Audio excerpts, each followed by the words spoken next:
Seorang ojek online harus disiksa oknum aparat karena tidak tahu ternyata paket yang dibawa adalah barang terlarang. Mari kita simak ceritanya. Jakarta, dini hari. Hujan rintik turun, membasahi trotoar yang sepi. Suara sirena samar terdengar di kejauhan. Kamera menyorot wajah letih seorang pria muda yang duduk di ruang tahanan. Matanya kosong menatap ke depan. Namanya Dimas. Seorang kurir yang kini hanya menghitung hari menuju eksekusi mati. Dimas bukan siapa-siapa. Lahir dari keluarga sederhana di Bekasi. Ia bekerja sebagai pengemudi ojek daring. Tawaran menjadi kurir datang bukan dari dunia hitam, melainkan dari seseorang yang ia kenal baik. Seorang bos yang kerap memesan ojek dan memberi tip besar. Kirim paket ini ke alamat yang tertera. Jangan buka, ini dokumen penting, kata pria itu pada Dimas. Dengan senyum yang meyakinkan, Dimas tak curiga.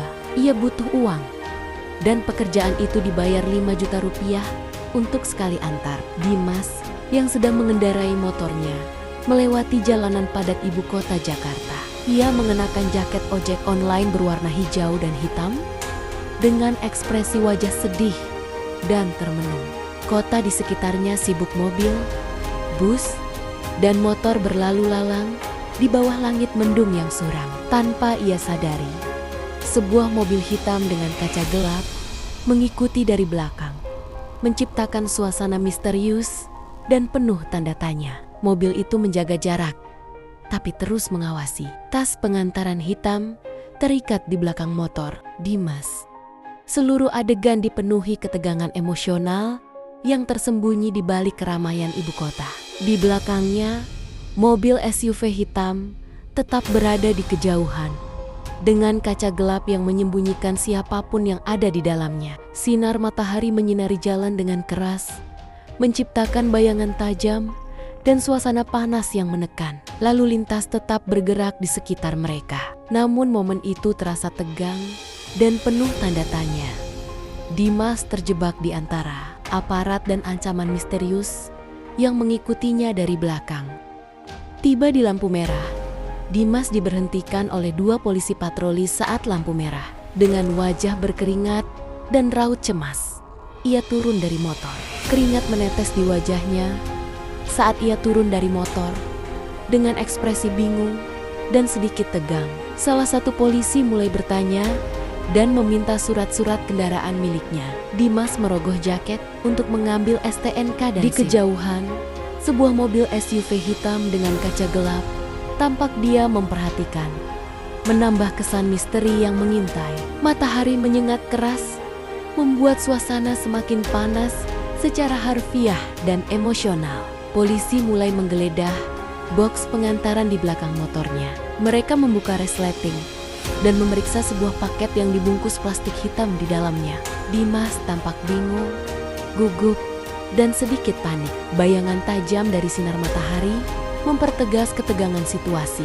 Sementara lalu lintas di sekitar mereka tetap bergerak tanpa menyadari drama yang sedang terjadi. Para petugas mulai membuka paket yang dibungkus plastik hitam dan mengintip isinya. Ekspresinya berubah, tegang namun terkendali. Salah satu polisi mendekat ke komandannya dan berbisik pelan namun tegas mengatakan, "Kalau ini sabu-sabu." Suasana langsung berubah tegang. Dimas yang tidak tahu apa yang dibisikkan hanya bisa melihat ke arah polisi dengan raut cemas. Salah satu polisi meraih tangannya dengan tegas dan memborgolnya. Ekspresi wajah Dimas menunjukkan kebingungan, kepanikan, dan keputusasaan. Sebuah kerumunan kecil mulai terbentuk di kejauhan, memperhatikan dari jauh. Komandan polisi memegang paket plastik hitam yang telah terbuka, kini tampak jelas berisi narkoba. Suara klik borgol terasa dingin dan menusuk. Momen di mana takdir Dimas tampak mulai lepas kendali. Di sebuah warteg sederhana khas Indonesia, sebuah televisi kecil tergantung di pojok ruangan sedang menyiarkan berita terbaru. Di layar, seorang reporter membacakan kabar penangkapan seorang kurir bernama Dimas yang diduga menjadi kurir narkoba.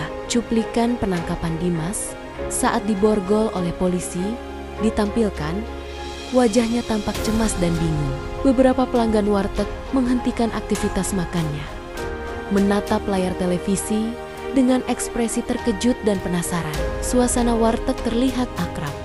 Nampan-nampan makanan dengan berbagai lauk khas Indonesia, uap nasi hangat yang mengepul, dan suara sendok garpu yang pelan. Ketegangan dari siaran TV sangat kontras dengan kesederhanaan dan ketenangan warteg, menggambarkan betapa cepatnya hidup Dimas berubah dan menjadi sorotan publik. Sementara itu, di sebuah kamar hotel mewah di dalam kamar suite Hotel Bintang 5 di Gedung Pencakar Langit, Jakarta. Malam hari, Anton, pria berpenampilan rapi, usia akhir 30-an, duduk santai di kursi berkelas, menatap jendela besar dari lantai ke langit-langat yang menyuguhkan pemandangan gemerlap kota. Di tangannya, segelas wine merah berputar perlahan. Di televisi layar datar yang tak bersuara, tayangan berita penangkapan Dimas sedang diputar.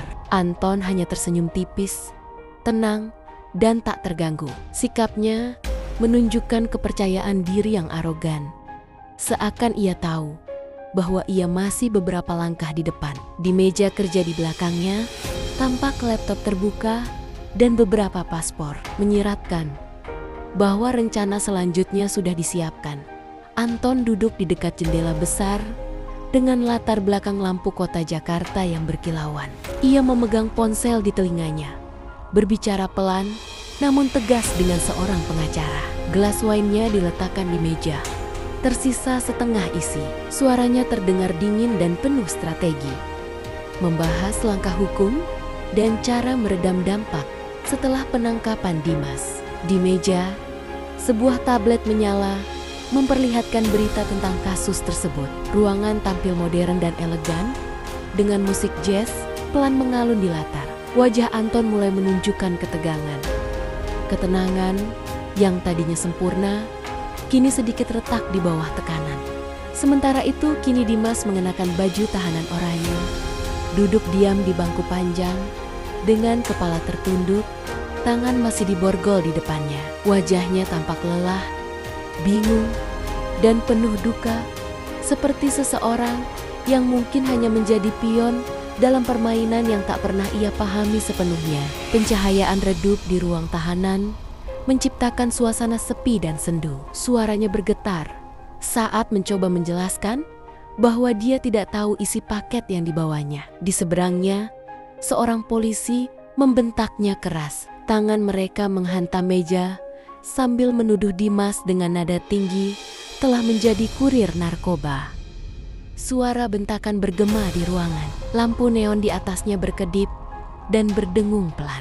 Keringat mengalir di wajah Dimas saat dia memohon bahwa dia tidak bersalah, namun tidak ada yang percaya padanya. Tiba-tiba, salah satu polisi yang emosi meluap meninju wajah Dimas dengan keras. Dimas terlempar dari kursinya, jatuh ke lantai beton yang dingin. Darah mengalir dari hidungnya. Lampu neon di atas kepala berdengung tajam, menciptakan keheningan menegangkan setelah kekerasan terjadi. Polisi lain mondar-mondir dengan napas berat, tangan mengepal menahan emosi. Dimas hanya bisa mengerang pelan, terkejut dan kesakitan. Masih mencoba menjelaskan dengan suara terputus-putus bahwa dia tidak tahu isi paket yang ia bawa. Polisi lalu merobek baju Dimas. Tubuh bagian atasnya terlihat penuh bekas luka dan memar. Tangannya kemudian ditarik ke kanan dan kiri, lalu diikat ke kaitan besi yang tertanam di dinding beton. Lampu redup menggantung di atas, memancarkan bayangan panjang yang menambah kesan suram. Udara terasa dingin dan berat, penuh ketegangan dan kekejaman. Dimas dengan terengah-engah peluh menetes di wajahnya. Matanya penuh ketakutan dan rasa tak percaya. Dalam bisikan lirih ia berkata, "Saya nggak tahu. Saya cuma disuruh nganter, tapi tak ada yang peduli." Dinding beton dingin menjadi saksi kekejaman yang diam-diam terjadi. Dimas, tanpa baju dan terikat di tembok beton, gemetar saat dua polisi mendekat dengan seutas kabel listrik di tangan. Kamera tidak menyorot tindakan mereka secara langsung, tapi memperlihatkan wajah Dimas. Matanya membelalak, penuh ketakutan, rasa sakit, dan penghinaan. Napasnya tertahan. Dalam pencahayaan yang remang, terdengar suara dengungan listrik yang bersiap dialirkan. Detik berikutnya, layar berpindah ke lampu neon yang berkedip-kedip, bergoyang sedikit. Teriakan Dimas yang memilukan menggema di ruang sempit. Lalu senyap. Kekejaman tak ditampilkan, tapi sepenuhnya terasa. Dimas pun pingsan. Tubuh Dimas dilepaskan dari ikatan dan kembali dipakaikan baju tahanan oleh polisi. Dalam keadaan pingsan, kepalanya tertunduk, napasnya mulai melemah. Matanya yang sudah tak fokus perlahan menutup. Kedua polisi mundur selangkah, menyadari bahwa Dimas tak lagi sadar. Dengungan lampu neon menjadi satu-satunya suara yang terdengar. Kamera menyorot wajah Dimas dari dekat. Pucat, luka-luka, basah oleh keringat dan darah. Napas terakhirnya terdengar berat, lalu senyap. Layar perlahan memudar menjadi putih. Waktu seakan berhenti. Keheningan mengisi ruangan. Lalu terdengar denyut jantung perlahan. Dan muncul bayangan samar masa lalu. Senyum ibunya, masa kecil di kampung, tawa dengan teman-teman. Mimpi sejenak menggantikan mimpi buruk, tapi luka itu tetap tinggal. Sementara polisi sudah mendapatkan keterangan dari Dimas bahwa yang memberi paket itu adalah Anton Wijaya, seorang pengusaha besar di Jakarta. Polisi pun langsung mengetahui keberadaan Anton, lalu menggerebeknya. Ternyata sedang bersembunyi di hotel mewah. Pintu kamar hotel mewah itu dibuka paksa. Polisi bersenjata lengkap menerobos masuk. Anton, mengenakan jubah tidur sutra, terhenti saat sedang menyeruput anggur. Dari balik jendela besar, langit kota tampak berkilau. "Anton Wijaya, Anda ditangkap!" teriak salah satu polisi. Gelas anggurnya jatuh dan pecah di lantai marmer. Cairan merah menyebar seperti darah. Anton mengangkat tangan perlahan. Wajah angkuhnya berubah panik. Ketenangan kamar hotel itu hancur oleh suara borgol yang mengunci. Saat hukum akhirnya menjemput pria yang selama ini merasa tak tersentuh. Anton, yang dulu tampak tak tersentuh, kini berjalan dengan tangan diborgol di depannya. Ia mengenakan kemeja putih rapi, masih tertata, tapi wibawa itu telah lenyap. Diapit dua polisi, ia dibawa masuk ke kantor polisi, melewati kilatan kamera dan tatapan penasaran. Keringat membasahi dahinya, meski wajahnya tetap berusaha tenang. Para wartawan meneriakan pertanyaan. Tapi tatapan Anton lurus ke depan, rahangnya mengeras. Kemeja putih yang dulu melambangkan kekuasaan kini justru memperlihatkan kelemahannya. Sosok yang telah dilucuti, menyisakan rasa bersalah. Tak lama, Anton pun mengenakan baju tahanan berwarna orange sama dengan Dimas. Namun bedanya Anton, didampingi pengacaranya, sedang menyusun strategi untuk di persidangan. Sementara Dimas sudah berada di ruangan sidang, tangan terborgol, dengan wajah masih babak belur. Dalam persidangan, Anton mengklaim bahwa ia tak tahu isi paket tersebut. Ia mengaku hanya diminta tolong oleh temannya di luar negeri untuk mengirimkan barang pada Dimas. Ia memutar balik fakta dan menyebut Dimas sebagai otak jaringan.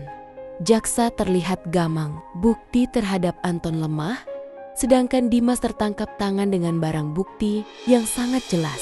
Di ruang sidang yang pengap, Dimas menangis sambil memohon pengertian majelis hakim.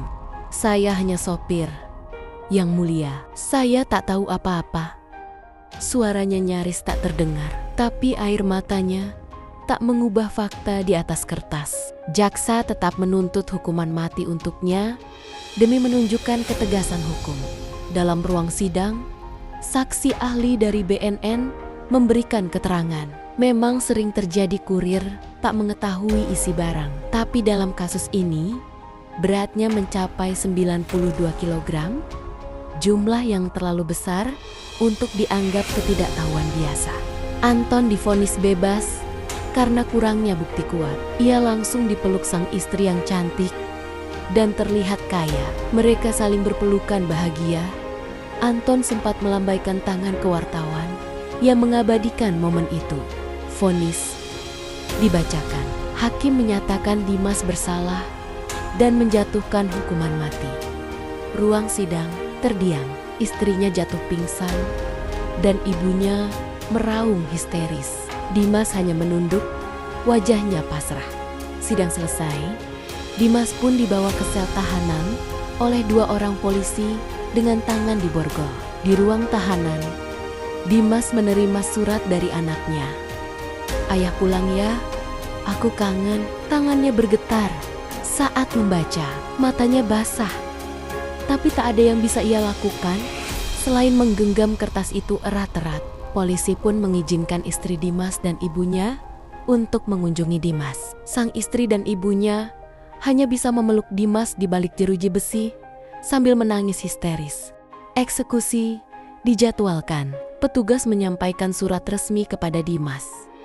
Ia hanya diam, lalu tersenyum kecil. "Akhirnya selesai juga," katanya pelan. Malam sebelum eksekusi, ia menuliskan surat terakhir. "Untuk anakku, maafkan ayah.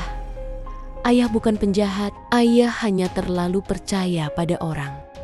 Suara tembakan terdengar di subuh hari. Dimas dieksekusi dalam diam, tanpa pemberitaan besar. Tubuhnya dikubur sederhana di kampung halamannya. Kasus ini perlahan dilupakan publik. Media mulai sibuk meliput isu baru. Namun di hati keluarga Dimas, luka itu tak pernah sembuh. Sementara pemandangan yang kontras terjadi. Anton dan keluarganya merayakan kebebasannya dengan makan-makan mewah di hotel. Tak lupa duduk pengacara kondang macan bersama Anton. Setelah makan malam selesai, Anton dan pengacaranya mulai bertransaksi. Mereka tertawa bahagia di bawah penderitaan keluarga Dimas. Sungguh miris. Sampai kapan keadilan di Indonesia bisa dibeli dengan uang? Kamera menyorot ruang sidang kosong. Kursi-kursi hakim ditinggal sunyi. Di dinding, lambang keadilan tergantung tanpa makna. Cerita Dimas bukan yang pertama dan bukan yang terakhir.